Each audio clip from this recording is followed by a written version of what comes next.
সম্মানিত ভিউয়ার্স, আজ আমি একটি খুবই শক্তিশালী গাছের গুণাগুণ সম্পর্কে আপনাদের জানাবো। আপনারা ডিসপ্লেতে যে গাছটি দেখছেন, গাছটির নাম শ্বেতমাকাল। এই গাছ দুই প্রকার, সাদা আর লাল।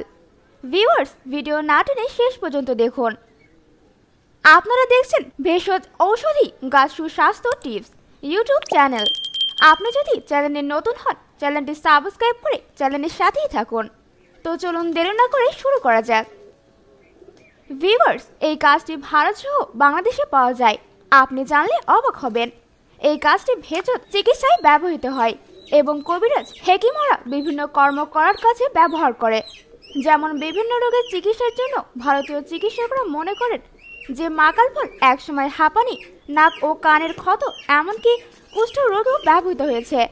যুগ যুগ পুরনো মাথা ব্যথার জন্য তেল দিয়ে মিশ্রিত মাকালের শিকড় খুবই উপযোগী। কবিরাজের মতে মাকাল গাছের শিকড় কোষ্ঠকাঠিন্য ও বদহজমের ঔষধ তৈরির কাজে লাগে। কফ ও শ্বাসকষ্ট নিরাময়েও মাকাল ফলদায়ক এবং এই গাছের শিকড় কাছে রাখলে বিভিন্ন সমস্যার সমাধান হয়।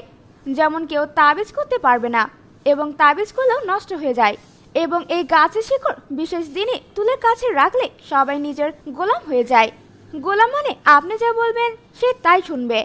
এছাড়া কাছে রাখলেও কেউ ক্ষতি করতে পারবে না। আপনার যদি এই গাছ অথবা শিকড় প্রয়োজন হয় তাহলে এই নাম্বারে যোগাযোগ করুন এবং এখানে বিভিন্ন ঔষধি গাছের চারা ও বিভিন্ন রোগের সুচিকিৎসা পাওয়া যায়। তো ভিউয়ার্স, ভিডিও ভালো লাগলে অবশ্যই লাইক করবেন এবং কমেন্ট করে জানিয়ে দিন আপনার মতামত। দেখা হবে নতুন কোনো ভিডিওতে। ততক্ষণ পর্যন্ত ভালো থাকবেন, সুস্থ থাকবেন। ধন্যবাদ।